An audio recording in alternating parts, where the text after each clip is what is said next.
Sejam bem-vindos a mais A Escola por Trás da Escola. Eu sou Fernando Zago e hoje eu recebo um fera aqui, um cara que é amigo, um líder que faz acontecer e que está transformando a educação do Brasil, com o Dr. Luiz Gustavo, esse cara que já ajudou muitas empresas, conheci lá na época do Founder, né, doutor? Acelerando negócios, acelerando startups, empresas, e agora ele está com a missão. A minha missão agora são 40 mil escolas, já conectamos 18 mil, né? Nunca tive tão feliz, engajado, e essa é a missão da minha vida. Eu falei, cara, calma, me conta que você vai ter que me contar essa história aqui. Me conta, doutor. Antes de apresentar até o seu currículo, o que você já fez? Me conta. Vamos começar direito, que eu tô em casa aqui, você é meu amigo. Vamos parar com esse doutor, né? Aqui é Luiz. Vamos lá. Se quiser, tem gente que me chama de Gugu, né? Vamos lá, né? Vamos de Gugu. É isso aí. Então, bom, você me conhece, né? Então, aí para todo mundo que está assistindo, eu sou o Luiz Gustavo, sou advogado de formação, mas empreendedor de coração, então tenho alguns negócios, fundei, né, um escritório, FDS Advogados, que ajuda as empresas a crescerem, mas sempre já tinha sido mordido ali pelo mosquitinho do bem, ali, do impacto positivo. Então, eu acabei fundando a Fundação Dom Cabral Angels, que é a primeira associação de investimento de impacto. Então, só investe em empresas de impacto, você sabe muito bem disso. Então, acabei entrando nisso de impacto. E veio um convite, por causa desse meu background disso, veio um convite para integrar a EASSE, que pouca gente conhece, mas é a entidade administradora da conectividade de escolas. Ela é privada, mas ela nasceu do leilão do 5G com uma missão muito nobre.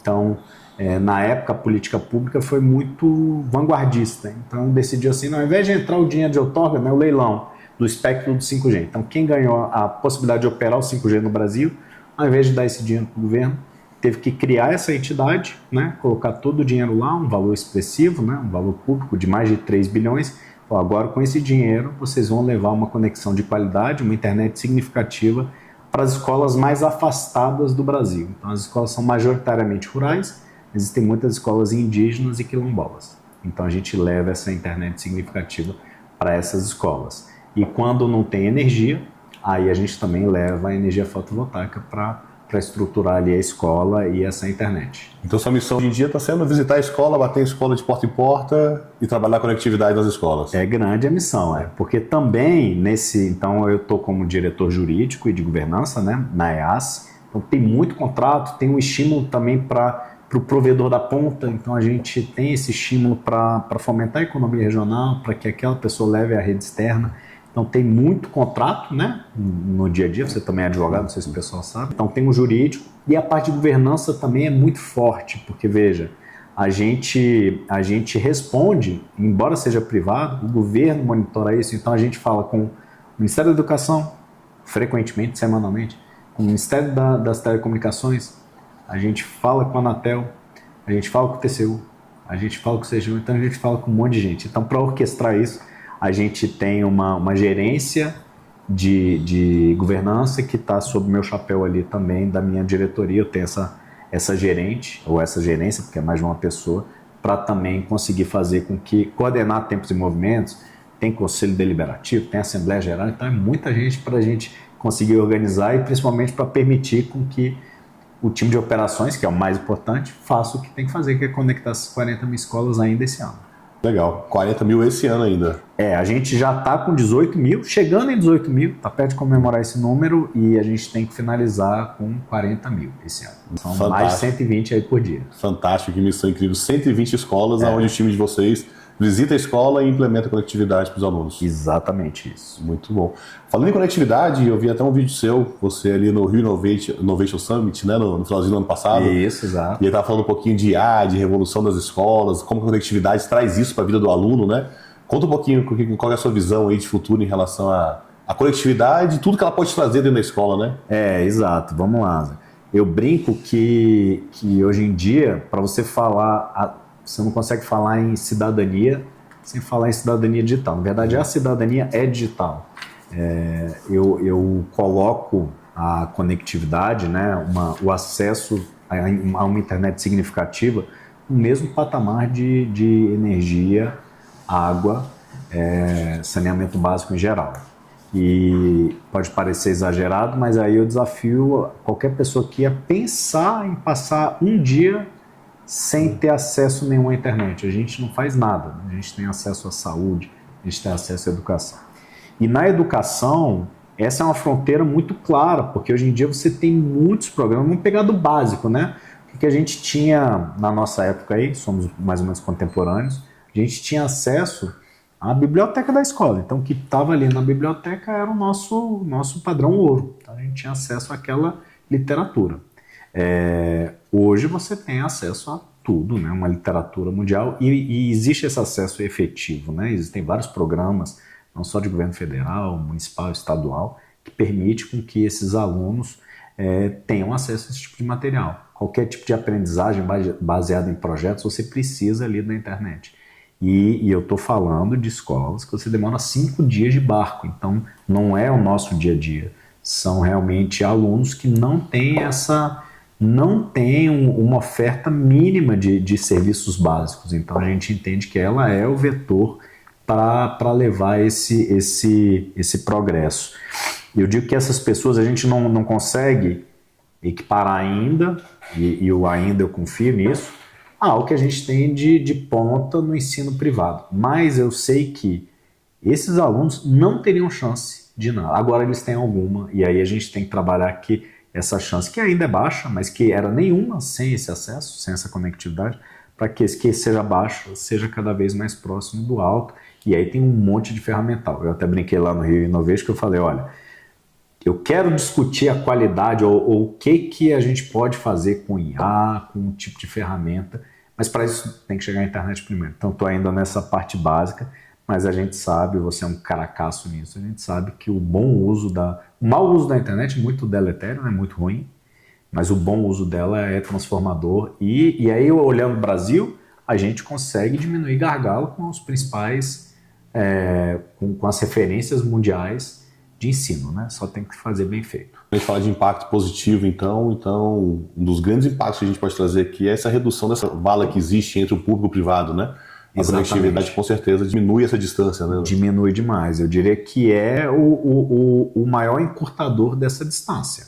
Se a gente tiver que ter uma ação, eu acho que tem que ser essa ação que, graças a Deus, hoje eu tenho a honra de botar o meu dedinho lá. E quando a gente está falando de 40 mil escolas, né? A gente está falando de quantos alunos por trás disso? São 7 milhões de alunos. 7 milhões de alunos. Se a gente for multiplicar isso por famílias, então, né? Ainda for pegar o dado da Unesco, que cada família impactada pela educação impacta outras até 20 famílias, né? Exato. Então, se a gente for pegar esse número aqui, é um número lindo, né? Exatamente. Um número capaz de transformar a realidade do Brasil por meio da educação, né? É isso. E uma coisa que a gente não mede é que esse número pode ser maior, mas é uma possível investigação minha, para ser nos próximos capítulos que eu entrei agora no mestrado, até na Dom Cabral, para investigar isso. Porque quando a gente carrega a fibra também, é curioso isso do nosso projeto. Porque, veja, um pequeno provedor, para um vilarejo de 100 pessoas, não tem, às vezes, um apelo econômico para ele carregar a fibra. Porque é caro, você tem que botar poste, então ele não leva. Como a gente leva até a escola, a gente viabiliza que ele leve na mercearia, que ele leve em todo lugar. E no futuro também pode conectar o BS. Então, assim, a gente pode... O impacto pode ser ainda maior. Mas é uma das linhas que eu penso em desenvolver ali no novo mestrado aí que eu estou entrando, para analisar realmente esse impacto que a gente está trazendo. Mas realmente é muito grande. A gente está falando de dezenas de milhões e isso preenche totalmente o coração aqui do seu velho amigo. E isso é um número fantástico. Vai ser um número que você vai conseguir garantir mesmo de metrificado. Quanto que a gente sabe que a escola já impacta em todo o bairro ao redor dela, né? Exatamente. Impacta a sociedade como um todo pelos frutos que ela gera. Exatamente. Mas você quer quantificar também agora o impacto da conectividade nos vizinhos, né? Em quem pode beber essa mesma água, né? Quem pode transitar pela mesma fibra, né? É isso aí. Como líder aí, como Gugu, depois de ter viajado aí, né? Frequentando comunidades indígenas, quilombolas, o que foi que você mais aprendeu dentro dessa missão? Você fala assim, o que transformou? Você fala, hoje eu sou um novo líder, hoje mudou. Cara, eu vou contar da última então, mas já gostei que a gente já está melhorando, né? Sai do Dr. Luiz para Google, agora já tô mais à vontade aqui. Eu vou te dar o exemplo do que eu vivenciei semana passada. Eu fui numa escola quilombola, muito próximo de Feira de Santana, na Bahia. Razoavelmente próximo, 1 quilômetro. E foi a primeira escola quilombola que eu fui visitar, porque foi um ano, como eu falei, ainda não estou nem um ano no projeto, então tinha muita coisa para arrumar ali, para entender o projeto, para ir sim ir a campo, né? E aí eu tava uma página em branco, né? Imaginando. Só que eu conheci a Dona Maria, a diretora. Primeiro assim, pense numa diretora qualificada e maravilhosa. E ela fala com gosto, assim, e com uma propriedade absurda. Primeiro, ela é de uma competência... Ela, assim, não deve nada à diretora das grandes escolas particulares. Esse foi o primeiro choque, assim, a qualidade da diretora, né? Falando bem, falando uma questão de ter uma bola mesmo para resgatar a autoestima, mostrando que não é um estigma para os alunos pretos. Então eu já vi que muita qualidade nela. Então esse foi o primeiro ponto. Depois eu fui visitar os trabalhos. Impecáveis, assim, uma qualidade, a gente não sabe o que acontece. A qualidade dos trabalhos, as maquetes que os alunos faziam, as pinturas, eu fiquei olhando, meus filhos estudam numa excelente escola privada, falei, será que está nesse nível? Então, assim, a gente não tem ideia do quanto, é fácil falar, mas depois de ver o quanto que esse professor é um herói. E o professor dessas escolas dos rincões, esse cara ou essa professora, né, porque são muitas professoras, esse homem, essa mulher, são heróis e eles são muito vocacionados, mas muito vocacionados. Tem muito professor que pega uma canoa, que vai lá e é por vocação, é por propósito. Então a qualidade do que ele entrega é muito grande. E eu tomei um susto, não imaginava isso, mesmo assim. Não imaginava, na verdade, até uma visão um pouco preconceituosa de que seria uma qualidade baixa. Então, assim, se entregar essa bela ferramenta que é a internet na mão desse pessoal, eu realmente acho que a gente vai ter uma mudança muito grande. Outra coisa que me chocou, a gente está falando de municípios, vilarejos extremamente pobres. A taxa de furto e a gente bota muito equipamento caro, né? A gente bota os melhores access points, né? A taxa de roubo não é zero, mas é tendente a zero, é ínfima. Porque você roubar a escola é um crime hediondo. A escola ali todo mundo protege. A gente sabe que tem área de facção, tem criminalidade, não dá para eu também, né, dourar a pílula aqui. Então, são áreas críticas. Mas na escola ninguém mexe. Impressionante. Não tem. Traficante não mexe, ninguém rouba nada. Se alguém fizer isso, é um crime hediondo. Então, é impressionante. Eu não sabia disso. A gente tem uma taxa desprezível de furtos. E não tem fiscalização, porque no meio do nada, muitas vezes você carrega, é muito fácil você pegar. Essa escola, às vezes, é uma casinha de taipa. Então, para você pegar ali um modem num lugar, o modem, o access point, são equipamentos caros. Para ali, mudaria, né? Seria um roubo bem feito para o cara que quer fazer o mal, né? Mas não faz. Foi esse gancho aqui que você comentou, a Dona Maria, né? A Dona Maria como diretora ali, a Dona Maria como líder da escola, né? Você comentou, eu acho muito bonito isso, que a gente, olhando por fora, parece que as escolas são todas iguais. E o que ele carrega até o nome do nosso podcast aqui, que é a escola por trás da escola, é quando a escola tem um grande líder, né? Uma grande diretora puxando uma rotina diferente, puxando a gestão diferente, como o resultado acontece, né? E você falou não só o resultado que é visível na infraestrutura, mas o resultado ali no acadêmico, né? Que as crianças entregam no dia a dia ali, né? E eu queria trazer um pouquinho aqui dessa visão do Gugu como líder, né? Essa visão do líder. O que um bom líder tem que ter? O que você vê na Dona Maria e você fala, nossa, a Dona Maria é diferente da Dona Joana, né? Assim, porque como que a gente forma mais Donas Marias, né? Assim, a liderança faz toda a diferença, né? Então, acho que formar bons líderes em escola formam grandes escolas. Então, não adianta, na verdade, como todas as empresas, né? Então, acho que muito do que a gente precisa na formação de uma liderança em educação é explicar o que precisa, o que uma escola precisa. Porque muitas vezes, né, o diretor da escola, vamos botar o diretor como um grande líder, ele não sabe o que precisa. É só formar o professor? É corrigir o aluno? Não, assim, você precisa ter todo um círculo virtuoso. Aí vamos puxar um pouquinho para o privado. Você precisa ter aluno. Para ter aluno, você precisa trazer qual é o diferencial. Sua escola é o quê? Eu vou para uma escola católica, então eu abordo muito bem isso. Eu vou para uma escola construtivista, então é importante você ter o seu diferencial muito claro ali. E o diretor não sabe que ele tem que falar isso, então ele é um diretor comercial implícito. Então, assim, ele precisa saber o que ele vende para ter o aluno. Na escola pública, também você precisa trazer um diferencial daquela escola, você precisa ter um DNA. Então, o líder tem que saber que ele precisa conhecer o DNA da sua escola, as potencialidades, identificar os gargalos não óbvios, né? Que é gap de professor e tudo. Então, ele precisa de uma formação, o ideal é essa, né? Uma formação empresarial, para conseguir entender qual é o diferencial dele, para desenvolver uma estratégia, para aí sim conseguir motivar, porque os gatilhos não são... Algumas vezes são financeiros, muitas vezes não são financeiros para os professores, como eu acabei de falar, né? Ali claramente não é financeiro, na minha experiência, mas também nas escolas particulares não é. financeiro o principal gatilho para deixar um professor motivado, engajado em melhorar a qualidade da aula dele, melhorar ali o ensino e o aprendizado do aluno. E, naturalmente, você tem um pouco do aluno, né? Você precisa do gatilho correto também, é muito desafiador, você precisa aprender isso tudo. E o diretor tem que estar olhando tudo isso, engajando ali todo o time, lembrando o diferencial da escola, para aí sim conseguir aportar todo o material didático. Então, a formação da liderança é fundamental e a gente não forma, via de regra, líder em lugar nenhum, nem empresa, nem escola, então é um gargalo importante, mas que a gente sabe que nem todo mundo nasce com uma Dona Maria. Com ele já não deu para ver que o chip dela já veio, porque ela sabe muito bem qual é a missão dela, mas muitas vezes você vai, tem um espírito importante, tem um espírito já engajado para querer melhorar a educação daquela escola, mas não tem as ferramentas. Então, elas existem aí e precisam ser divulgadas, né? Quando a gente fala de formação de liderança, a gente está no começo do ano agora, a gente começa a falar planejamento estratégico, destrinchar as metas, né? E eu lembro muito bem de um dia, quando a gente estava ali acompanhando, né, uma das empresas que você acompanhava, eu lembro direitinho do seu feedback, você comentando, falando, não, vocês têm potencial, vocês já faturaram aqui 10 milhões, esse ano está indo para 30, mas coloca a meta de 100, coloca a meta de 100 milhões que vocês vão chegar nessa meta de 100 milhões, né?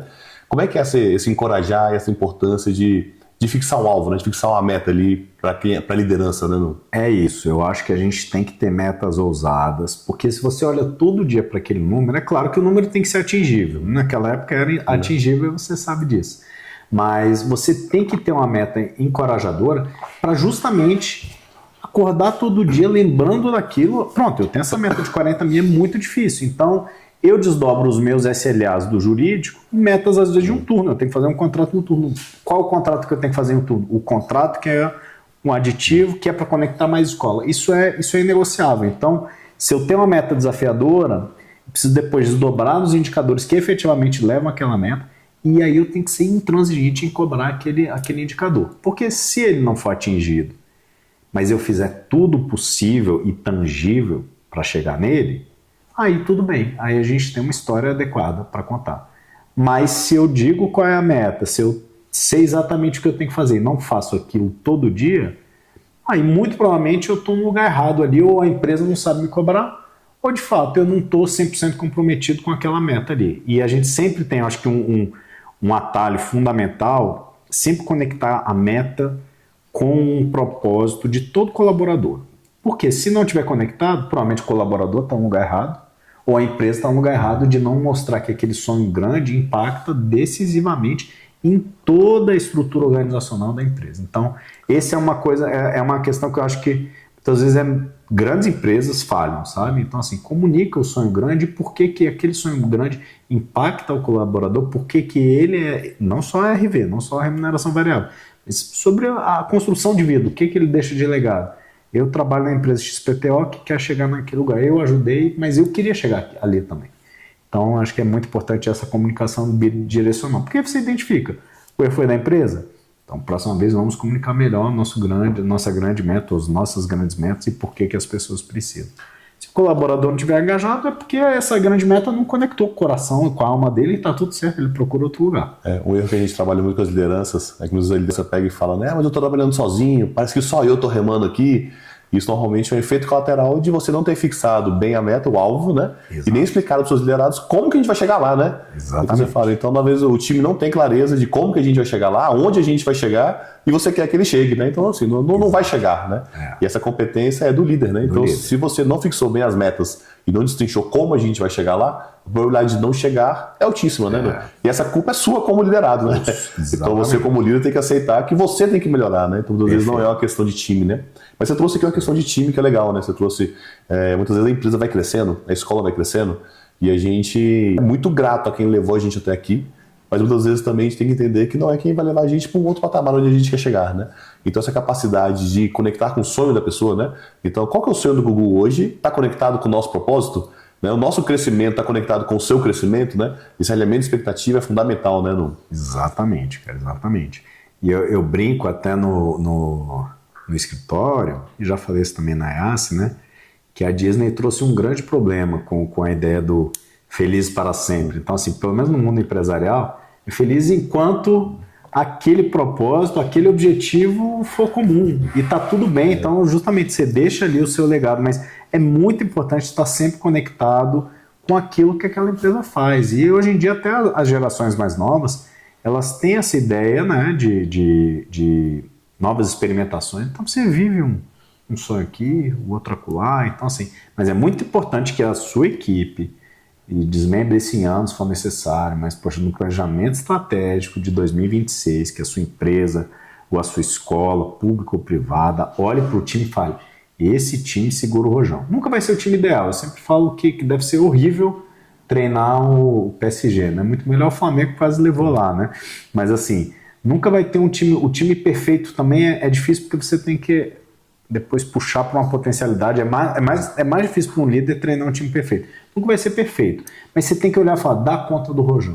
Eu vou ter que puxar o máximo ali, o Zago tem uma deficiência nessa área, mas está no chapéu dele, eu vou ajudar ele a mitigar essa deficiência aqui. É importante também que você esteja no lugar certo para também não ser um trabalho hercúleo e aí ser doloroso para você e para o seu líder, né? E aí são as rotinas, né? Aí é questão de criar PDI, PDCA, desenvolver, criar rotina de feedback, né? Como que a gente tem as cerimônias com o líder, com o liderado, né? Exatamente. Então também não é só soltar e vai acontecer, né? As coisas não acontecem sozinhas, né? O dia a dia é bem. Então se a gente não der rotina, bater o bombo, e acho até legal, tem muita gente que fala assim, eu posso pegar o seu time comercial? Eu falo, pode, não vai performar nada, né? É isso aí. Porque na verdade a performance do time é diretamente proporcional à capacidade do líder, né? Então não adianta você pegar o time de uma empresa e levar para o outro, que não vai, assim, se você tirar a liderança, e até se de trazer a liderança, é um aspecto interessante. Convivendo muito lá com o nosso sócio, Flávio Augusto, que abriu mais de 450 escolas, ele comenta, né, que nessa jornada ele nunca contratou um gestor de mercado, um gerente de mercado. Sempre foi um pacote de entender o que eu preciso de cultura, o que eu preciso de processos, o que eu tenho que desenvolver as pessoas, e abrir uma nova escola não é simplesmente o fato de colocar um espaço com mesa e cadeira.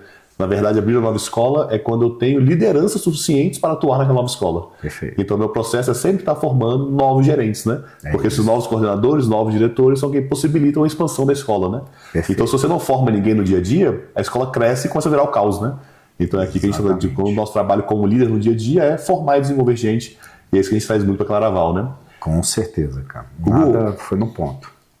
Queria puxar um outro gancho com você aqui, o seu Mula Startup, você comentou lá que fundou lá o Anjos do Brasil, né, lá com a Dom Cabral, né? FDC Angels, isso. E nesse processo ali você já fez investimento em startups voltadas para a educação, né? Me conta um pouco essa jornada, essa aposta de vocês ali, como vê esse mercado, tanto o mercado de venture capital, né, de investimento de risco, né? Isso.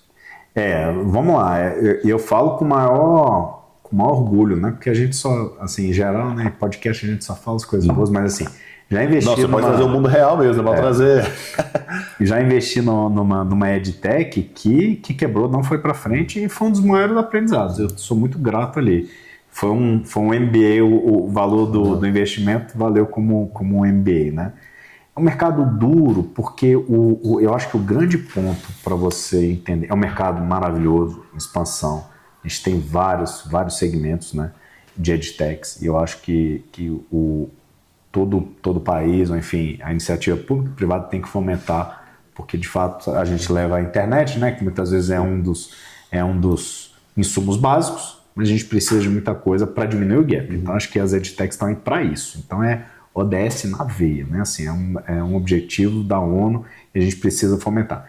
Mas o ciclo comercial é muito complexo das EdTechs, porque as escolas só fazem investimentos num períodozinho do ano. Então você tem um ciclo ali complexo, né?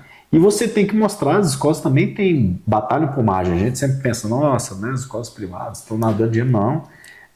Margem apertada, muitas vezes, um negócio muito difícil e de muita vocação. Então, assim... Então, por isso que ela vem trazer eficiência, né? Essas novas EdTechs, o objetivo dela é trazer eficiência operacional. Trazer eficiência, isso. Mas vender isso para um líder que não tem essa maturidade. Que não tem essa maturidade, ele entende. Sim. Então, assim, as EdTechs têm esse grande desafio, essa que eu investi, que infelizmente não foi para frente, que era muito boa, realmente, trazia uma ideia de gamificação no ensino, muito boa, em geral, dava check em tudo.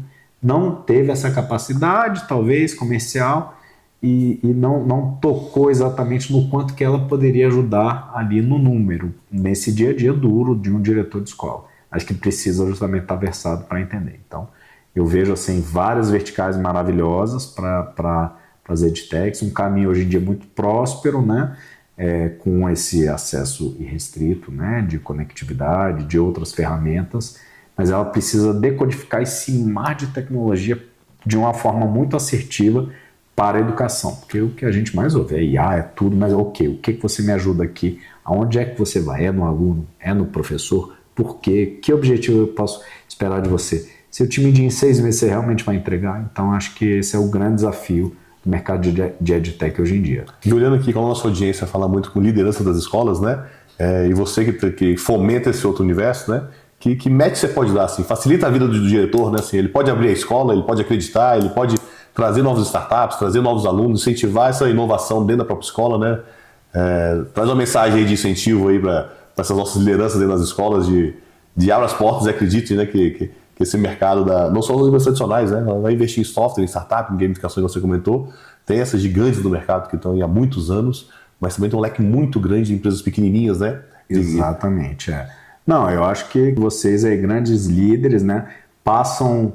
Primeiro uma mensagem de empatia, né? Assim, a dificuldade de vocês eu sinto na pele, né? Muita ferramenta, é muito nome, é IA e tudo. Agora, coloquem a tecnologia como um eixo central no tempo de vocês, né? Busquem apoio, né? Para entender como usar, mas quem usar muito, quem fizer um bom uso das tecnologias emergentes, principalmente ali dentro de EdTechs, vai ter um resultado maravilhoso, vai conseguir concretizar esses objetivos mais do que nobres que vocês têm dentro da escola de vocês. Não tenho a menor dúvida, eu nunca conheci um diretor de escola que não seja vocacionado. Então é um público aí que eu falo com o maior carinho. Agora, coloque como projeto prioritário conhecer tecnologias, EdTechs, e entenda exatamente onde que ele vai. Então, peça, na verdade, para que eles convençam vocês que eles vão te ajudar em custos, ou em aumento de receita, ou na melhoria da qualidade dos seus professores, ou no maior engajamento dos seus alunos. Mas deem essa credibilidade que vocês vão ver que o sonho grande de vocês vai ser encurtado para justamente chegar a um sonho maior ainda depois. Você comentou aqui da liderança, né? A liderança dentro da escola, ela é vocacionada, né? Ela tem um amor pela pedagogia ali, pelo ensino, né? Mas você comentou também aqui de você falar, estou fazendo meu mestrado, mas isso valeu mais do que o MBA, essa experiência foi maior do que isso, né? Aqui na Claraval nós somos um programa de educação corporativa. A gente ajuda o corporativo ali da escola a se desenvolver a área MEI, a área administrativa, né? E se você fosse investir hoje, né? Você fala, o mestrado tem uma curva longa, né? O doutorado tem uma curva maior ainda, né? Então a educação corporativa ela vem para acelerar essas curvas, né? E conta um pouquinho hoje, você que é a favor da educação, né? Você está entregando o mestrado e já estou pensando no meu próximo mestrado, né? Mas conta um pouquinho sobre essa experiência prática ali, com essa aceleração de negócios, né? A experiência de como acelerar negócios, dessa vivência prática, né? Do resultado que isso traz no curto prazo, né? Aí eu sou suspeito para falar, Zago, porque o que mudou a minha vida, eu vou falar um pouquinho antes, então. Você levantou o Manda ver. No antigo escritório, eu era diretor executivo, um escritório mais tradicional. E a gente não tinha, a gestão era completamente amadora, né? Mas foi muito bem, o sócio, né, fundador entendeu isso, que era uma coisa para ser atacada. E na época eu levei, e eu vou falar a Fundação Dom Cabral, que era referência, com um programa para isso, de educação corporativa, para identificar os gargalos. Então, assim, era de fato... Você que levou o Dom Cabral lá para dentro. Levei o Dom Cabral lá para dentro. E aí a transformação foi brutal, a ponto de eu falar, não, eu quero agora entender melhor disso. Então, fazer meu MBA no Dom Cabral, fiz pós-MBA fora, fiz vários programas disso. E tento ajudar no meu nível. Mas a educação corporativa dentro de uma empresa é completamente transformadora. Eu vi isso acontecer, mudei minha carreira por causa disso. Então, quando o Dom Cabral entrou na empresa e trouxe esse aporte conceitual e prático, né? De estratégia, de tática, operação, em todas as dimensões, no financeiro, no comercial, transformou aquilo. Eu falei, eu quero ajudar a transformar também. Então, minha mudança de carreira, abrir o escritório, foi muito nisso. Então, eu só posso falar que se você tiver R$1 para investir, invista esse R$1 num programa de educação corporativa e pague para ver, me cobre esse R$1, mas tem que ser esse R$1, né? Me cobre se isso não vai retornar 2, 3. Então, é o lugar certo, porque a gente não tem nenhum curso superior que nos traga esse aporte, talvez um pouquinho curso de administração, e olhe lá, mas você não tem esse aporte, esse conhecimento, você que vem de conhecimento, né? É engraçado, você trabalha no mercado É curioso, né? Que a gente é a escola das escolas, É a né? escola das escolas, exatamente. Porque a gente ensina para a escola, não é ensinar ela a ser uma escola, Exato, mas ensinar ela como ela opera mesmo, né? Porque exatamente. no dia a dia ela quer contratar mais uma secretária, mais um braço, mais isso, mais aquilo. Só como falta liderança no meio ali, acaba que é mais gente se embolando, né? Quanto mais gente no time, mais lento vai ficando, mais difícil de gerenciar. Exato. E assim, quem é o diretor de uma escola é uma autoridade para mim. Mas será que ele tem o conhecimento para saber se precisa mais de uma secretária? Será que não é uma outra coisa? Ele precisa já nascer sabendo como engajar os professores, como engajar os alunos, né? Como reduzir custo. Assim, um diretor de escola tem que saber, uma pessoa formada em pedagogia, tem que saber de finanças? Não tem. Ele precisa desse aporte, ele precisa saber o que precisa. E eu acho que é nisso que vocês estão caminhando e eu parabenizo, acho que é um programa fundamental. Dá vontade de comprar uma escola só para contratar vocês, porque o caminho é muito encurtado e, sem dúvida, vários problemas que acontecem deixarão de acontecer com esse tipo de aporte aí fundamental de vocês. Essa visão, a gente ajuda algumas escolas de portes diferentes, né? Então a gente pode segmentar aqui, tem um grupo de escolas, por exemplo, que vem surgindo muito agora, e normalmente é um coletivo de famílias, né? Então as famílias se reúnem, têm um sonho de transformar a educação, de montar a escola para os próprios filhos, e elas vão lá, formam uma associação e montam uma escola. E o que é legal é que a gente começa a atender essas famílias, e elas falam, não, mas agora tem esses problemas, mas a gente só queria ter uma escola. Eu falo, então, mas a partir do dia que abriu o CNPJ, passa a ter CLT, passa a ter funcionário, passa a ter dor de cabeça de empresa, assim. Então vocês já não são mais um grupo de famílias que queriam abrir uma escola. A partir do dia que abriu o CNPJ, agora tem a vida corporativa, né? É o Kinder Ovo, né? Ninguém acha que vem embutido necessariamente tudo isso. Né? A gente fala ali também, então a gente tem portes maiores também. Quando a gente pega, trazer uma caixinha que você gosta aqui, que uma coisa que sempre me admirou e chamou a atenção de você, porque te conheci na carreira jurídica, né? Mas ao mesmo tempo você sempre se posicionou diferente, né? Daí que você fala, pô, não me chama de doutor não, pô, me chama de Gugu, velho. Minha história é outra pegada, é outra vibe, tô até incomodado aqui de estar social, vim bonitinho hoje só pro podcast. Então, mas isso é muito legal porque isso é posicionamento, né? Exato. E grande parte das escolas tradicionais tem perdido muitos alunos quando falham no posicionamento. Porque ela começa a trazer ali, não, eu vou trazer uma inovação, vou trazer não sei o quê, mas ela vira uma bagunça nessa, principalmente agora com o digital, com a velocidade, que quem está dentro não sabe quem ela é e quem está de fora também não sabe quem ela é. Perfeito. Que sugestão você pode dar nessa como autenticidade, como posicionamento? Porque isso é uma coisa que você é craque. Você fala assim, não tem ninguém que olha o Gugu e fala, cara, eu sei como ele se posiciona, né? Eu sei...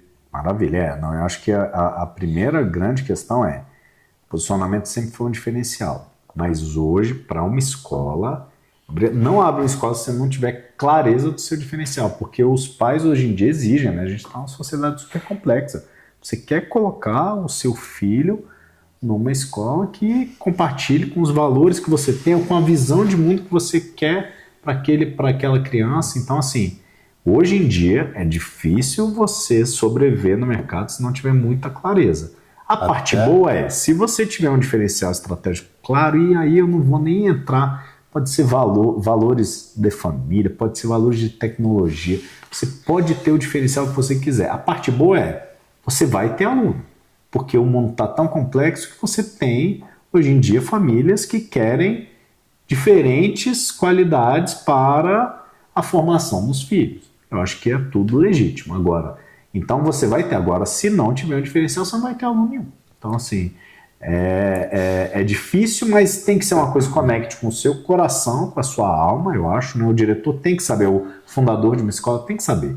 Ele só quer levar qualidade? Não, ele quer levar a qualidade com uma pitadinha de alguma coisa, né? Então, precisa entender exatamente o que é essa escola que ele tão bem pensou, né? E teve a coragem, porque empreender é corajoso ainda mais nesse segmento, teve a coragem de levar a cabo. Mas o que é? A escola que você tem, o que ela tem de diferencial? Explore bem isso e você com certeza vai ter alunos muito mais felizes e pais que vão saber o que te cobrar. Porque também se você não tem diferencial nenhum, vão te cobrar de todas, né? Vão te cobrar o que todas as outras entregam, e aí fica humanamente impossível de você conseguir corresponder às expectativas. A gente atende algumas escolas, a gente pega principalmente, vamos olhar o mercado do DF aqui. No DF a gente tem mais ou menos 180 mil alunos nos últimos 5 anos. Então você pega, nem aumentou, nem diminuiu. Então os alunos são exatamente o mesmo quantitativo. Então você fala, mas como é que acontece com as escolas? Só que o número de escolas aumenta ano após ano. Então várias festas e várias áreas, a quantidade total aumenta. Então, ou seja, no final esse jogo, que é um jogo de rouba-monte, né? Então as escolas que estão ali, os alunos, eles estão matriculados em algum lugar, né? E eles estão procurando o quê? Aquilo que conecta mais com ele. Perfeito. Então tem que conectar o propósito, o valor que a escola gera, com o ticket que ela cobra também, né? O valor da mensalidade. E muitas delas têm um desajuste muito grande, né?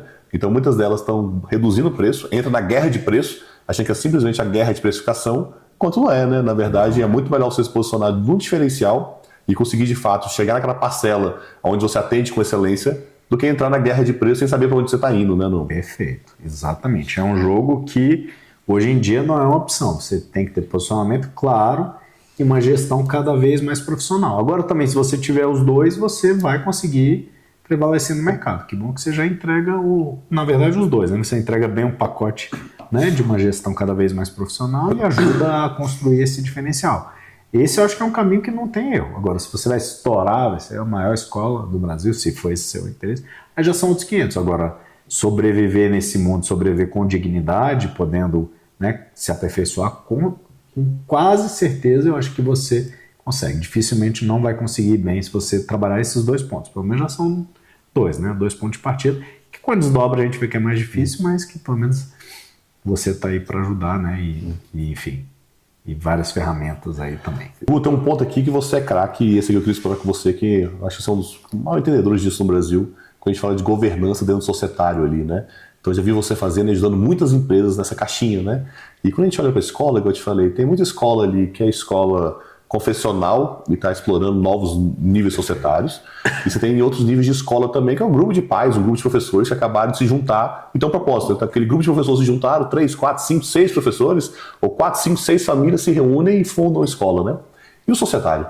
E aí, como que vira aquela clareza de propósito ali? Quando a gente fala as ferramentas, né? A gente tem... Me dá uma dica aí, por onde começa, né? O que tem que fazer? Como dar clareza para esse mundo da governança dentro de um societário, né? Não?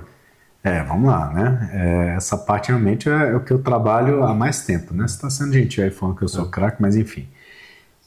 Começo brincando, né? Se você pega um casamento, né? São 2 pessoas, né? Você tem dificuldades no casamento, né? E infelizmente, se você for pegar, o divórcio tem uma lei própria e o casamento não, né? O casamento está no Código Civil, mas o divórcio tem uma lei própria. Então, assim, se infelizmente a gente vê que com 2 pessoas acontece muita cisão, imagine com mais pessoas, porque muitas vezes são alguns sócios, né? E que a ideia inicial é muito clara, queremos fazer uma escola ótima, pensando nisso. No dia a dia, vai mudar. Então, assim, os professores estão desengajados. Exato. Quem cuida do time, quem não cuida. Exatamente. Precisa de dinheiro. Não, pensei que era só aquilo, agora precisa de mais, mas a gente não tinha pensado nisso. Mas e aí, como é que funciona? Precisa de dinheiro, então vou pegar do outro. Não, mas não quero também um outro. Quem é esse outro, né? E agora eu tenho, não tenho, passou um ano, eu tinha recurso, agora eu não tenho mais. Exato, eu vou contratar o professor do básico, né? Vamos aumentar salário, vamos botar bônus. Eu acho que eu tenho salário, você acha que é bônus? Como é que engaja? Na minha cabeça ele está desengajado pelo motivo A, e você acha que é pelo motivo B. E o mercado, e como cada dono, cada sócio reage a uma intempérie. Tem gente que não está tão preparada, já quer sair no começo, tem gente que é um pouco mais cascuda, que consegue. Então, assim, é super difícil, né? Agora, como que você dá clareza? Dando clareza de papéis. Então, a solução, de novo, né? Parece simples, mas no dia a dia... Então, você tem que ter muita clareza do que esperar de cada sócio. Então, desde um acordo de sócio... Mas entra um detalhinho aí. Como você pode ajudar um grupo de pais que querem fundar uma escola, acabaram de fundar uma escola... Como que eles conseguem chegar nesse acordo ali, né? Como que eles conseguem tirar? Porque existe entusiasmo, né? Eu quero aula melhor, eu quero mais, eu quero... Mas como que eles conseguem se combinarem ali? Assim, dá um detalhezinho, o passo a passo mesmo, né? Assim, passo a passo. O final dele é um acordo de sócios, um acordo do que for, e que vai definir com clareza esse papel. Agora, desde o primeiro dia, puxa alguém ou só eles, sentem numa mesa de restaurante, de café, onde vocês quiserem. Escutam o que esperar de cada um. Primeira coisa é, levanta as expectativas. E todo mundo ouve ali. Quais são as expectativas? Abrimos um negócio. Tudo bem. Eu e você, Zago. Beleza. Quem vai tocar a operação? Quem é bom de operação? Quem vai tocar? Quem tem mais tempo? Porque o tempo é igual de todo mundo, mas por aí, não é igual. Então, mas decidiu. Eu, Zago, falei, eu vou ser o operacional. Beleza. Aí no final das contas, desse primeiro quebra-cabeça, a gente vai ver. E aí sim você tem métricas. Poxa, nesse quebra-cabeça aqui... Zago, Luiz, Dona Maria também virou nossa sócia, que seria um excelente sócio, e escolhe mais um sócio aí pra gente brincar. E o Pedro. E o Pedro, tá. Então, beleza. Luiz, Zago, Dona Maria e Pedro. Disso aqui, a gente já chegou e vai entender o seguinte, Dona Maria vai ser operacional, e ela vai estar o tempo todo ali. O Zago vai botar o dinheiro, ele gosta do projeto, mas ele vai ver de vez em quando. Mas ele é muito mais um sócio capitalista. O Pedro, ele é comercial, ele vai correr atrás de aluno. Tá? Então ele vai estar ali correndo atrás de aluno. E o Luiz gosta de gente, vai estar ali no RH. A gente entendeu que cada um vai ter esse papel.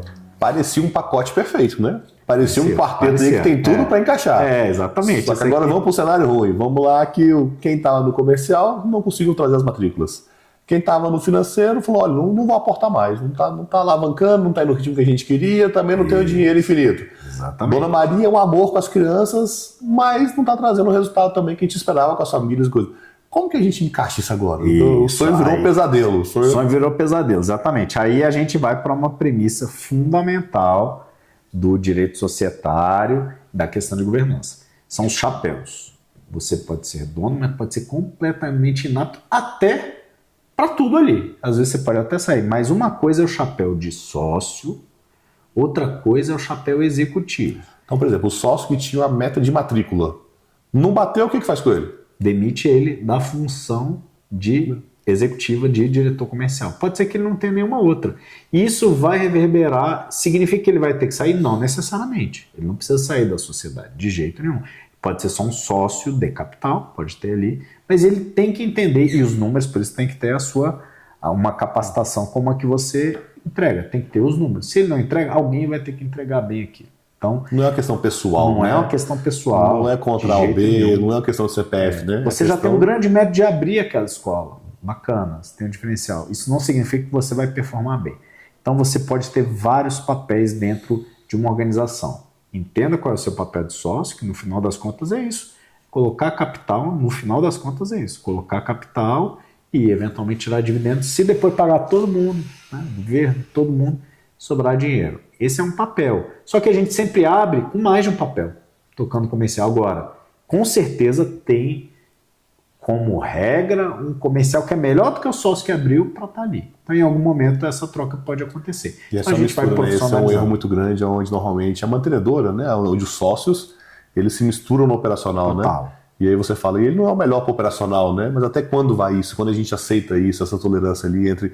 Ou quem tem que participar, quem não tem, né? O papel da mantenedora, da operação, como que se mistura no dia a dia, onde acontece uma baguncinha no meio ali. Exato. E essa clareza de papéis, até do mundo jurídico, me traz, não, tem que estar acordo de sócio, tem que estar bem documentado.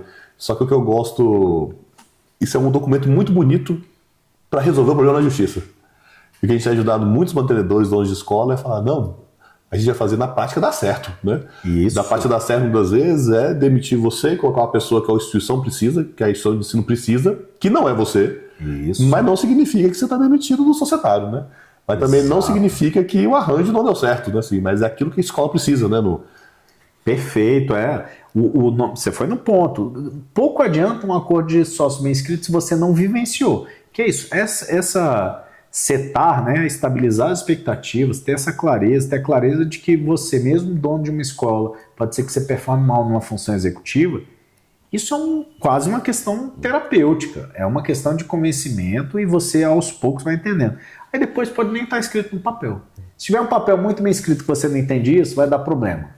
Se você entende isso e não tem papel, não vai dar problema. Então você tem toda a razão nisso. Agora, então para resolver não é só aquela primeira reunião, né? A primeira reunião para escrever no papel é importante, mas é importante ter reuniões periódicas, né? A gente tem rituais de gestão mesmo, de governança, para reunir o societário. A cadência é que muda tudo. A cadência e a visualização de se a pessoa realmente é adequada para aquela posição que ela está, executiva, né? De trabalho ou não. Então... Poxa, o que a gente mais vê, a gente que não gosta de um comercial, que é difícil comercial. Não gosta. Então, se tem um número lá para pelo menos ter X reuniões numa empresa tradicional, tem que ter 10 reuniões. Se você tem 1, 2 por mês, né? Assim, se essa meta estiver adequada, se o coleguinha, se a empresa do lado tiver isso, então, e você tiver, obviamente, os insumos, então não é para você isso. Coisa boa, né? As pessoas veem como fracasso, é tão bom você perceber rápido com que você não é bom naquilo, porque você com certeza vai ser bom em outra coisa. Então é muito importante a cadência, como você falou, é vivenciar essa gestão diariamente. E aí você tendência é você conseguir resolver muitos problemas societários se você tiver esse desprendimento, né? Não achar que você é o melhor. Tem gente que acha que é o melhor em tudo, aí não tem jeito. Aí pode ter papel, pode não ter, vai dar problema. Eu já vi você falando muito sobre a importância da humildade da liderança, né? Então, me fala um pouquinho disso, entra um pouquinho mais profundo aí. O maior servidor que tem tem que ser o líder, né? Assim, você tem que entender todas as ambições, tudo aquilo que todo mundo tem. Veja, você precisa pegar o que tem de potencialidade em cada um para tentar desenvolver aquela potencialidade. Tem que entender também o que aquela pessoa não consegue desempenhar para tentar tirar aquilo. E ter um grande arranjo com todo mundo. Você precisa servir todos os seus colaboradores dessa forma, identificar o grande potencial, um PDI, mas não importa o nome, né? Conseguir fazer com que aquela pessoa prevaleça, desabroche num potencial bom, tentar tirar as pessoas dos lugares errados, engajar, mostrar exatamente por que aquele sonho grande foi aquilo que deve encostar no coração daquelas pessoas. Então você precisa servir todo mundo para que esse conjunto de pessoas, é só assim que qualquer empresa cresce, para que esse conjunto de pessoas consiga levar a organização para aquele outro patamar. Então o líder em si mesmado é um líder. Você está ali para servir todo mundo ali. Você está ali para servir toda a sua equipe. Se você não entende dessa... E de preferência, e é uma métrica minha sempre, eu falo, eu quero trabalhar com gente melhor do que eu. Quem? Todo mundo. Ah, mas você sabe, isso que estagiário não, mas eu tenho que ver o potencial e eu tenho que formar ele para ele estar melhor. Então, para mim, eu tenho essa métrica, eu acho que é uma métrica boa para a liderança, formar pessoas melhores do que você. Se você faz isso, aí você tem uma organização despersonalizada e que não tem limite de crescimento, qualquer que seja o seu standard, seu parâmetro de crescimento. Então, é importante essa humildade, porque se você estiver ali em si mesmado, né, todo vaidoso, o limite é você. Você pode ser genial, mas o limite é você. Se você se desprende disso, você não tem limite. O limite é a soma de todas as pessoas que você ajuda a formar e a prosperar ali dentro da organização. Até quando o seu reflexo da liderança, né, eu gosto muito de olhar que você tem um time que você tolera, né? E você tem um resultado que você tolera, né? Exato. Então, se a sua regra é muito baixa também, Isso. e aí quando você pega na liderança também, um sintoma que a gente vê muito dentro de escola é quando a escola vira e fala assim, não, é porque a gente é uma família. E aí, assim, é muito legal esse sentimento mesmo de amizade, de estar todo mundo junto, só que isso carrega por trás um problema que é aquele que é muito legal, eu não consigo desligar minha sogra, nem o tio, e aí você fala, mas a escola às vezes precisa fazer isso, né? Ela precisa ter a pessoa certa no lugar certo. Exato. Então você ter o líder certo, a pessoa certa, no lugar certo, sabendo o que tem que fazer de certo, aí a coisa acontece, né? Exato. Muitas vezes a gente mente errado, né? Porque a gente fala, essa pessoa aqui é querida, todo mundo gosta dela, todo mundo ama ela. Então coloca ela em tal papel. Pronto. Isso. E era o papel normalmente mais estratégico. A gente coloca ela lá para fazer a matrícula e pronto. Aí agora que desandou, porque ela já não convertia, não gerava resultado, e agora que não gera resultado e trava ainda mais a operação. Né? Exatamente. A pessoa deve ter um lugar para ela, mas muito provavelmente não é onde estão mandando. É isso aí. Muito bom. Nessa... Quero entrando para a reta final aqui, em relação a... Você está dando um conselho. Para você comentou a Dona Maria lá, que você falou que mexeu com você, que desabrochou lá, você falou, cara, né, o que me chamou a atenção nesses últimos meses aqui foi conhecer a Dona Maria, né? E entender o potencial que uma diretora bem formada, sabendo o que ela tem que fazer, ela pode ter muito poucos recursos, né?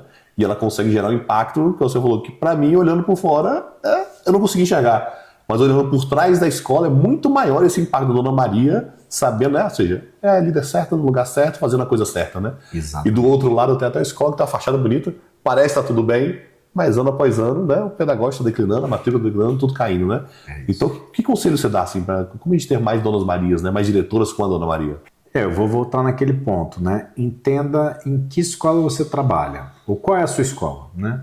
A questão do diferencial é muito importante e é um trabalho, às vezes, interno grande, assim, que você pode ter uma escola, poxa, eu quero formar bons alunos, tá, mas tudo bem, mas a do lado também quer isso, todas querem. Então, acho que, voltando um pouquinho ao que a gente falou, acho que é muito importante, faça um mergulho intenso, né, realmente imersivo, para entender qual é a escola que você trabalha, que você é dono, né?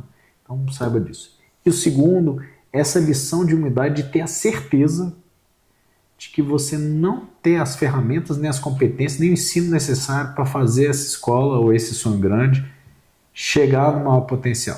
Então, normalmente o ser humano erra aí, né? Ou a gente erra pro ponto cego, ou a gente erra pro ego, né? Exatamente. Ponto cego é aquilo, às vezes, é uma besteirinha, né? Assim, ela tá aqui do lado, não é algo extraordinário, não. É aquilo que o retrovisor te dá, né? Assim, é um ponto cego. Tá aqui do meu lado, mas eu não tô vendo. Não é uma questão de maturidade e coisa. Mas do outro lado que abafa isso é o ego, né? Exatamente. Então, se a gente não abaixar o ego, não ter humildade para entender que existe pessoa melhor, que existe processo melhor, que sempre dá para ser melhor, que semestre a semestre tem que ser melhor, aí a escola, você como líder não avança e a escola não avança. Né? É isso. Saber de tudo que você precisa por trás da escola é impossível para alguém. Pode chegar, você tem vários caminhos, né? Um deles é começar a estudar, né? Fazer um MBA e tentar fazer tudo. Não vai fazer nada muito bem feito, mas o conhecimento você vai gerar. Agora tem caminhos mais rápidos. Então acho que essa lição de humildade, de dar o valor adequado para uma gestão muito boa e saber que essa gestão você não tem o conhecimento ferramental necessário para correr atrás, eu acho que é fundamental. E também saber exatamente aonde você trabalha, né? Qual é o diferencial e por que todo dia você acorda indo para aquela escola. Muito bom. Não, todo dia você renova um compromisso com aquela escola. Então, nada mais adequado que você conhecer profundamente o que é aquela escola e o que ela tem que a do lado não tem, que a do vizinho também não tem. Isso é uma coisa que a gente comenta muito no treinamento junto com os líderes das escolas, é que todo mundo tem um sonho, né? E você acorda de manhã para realizar o seu sonho, né? Exato. E aquele seu trabalho é um meio para realizar o seu sonho, né? Ele não é o fim, né? É isso. Então, mas quando o seu sonho está alinhado com a ferramenta que você tem para realizar os seus sonhos, a coisa acontece muito mais fluida, né? É isso. Mas então você precisa ter os seus sonhos, né? Assim, quando você acorda de manhã cedo, o que te motiva a acordar, levantar da cama e falar assim, vou lutar por isso, né?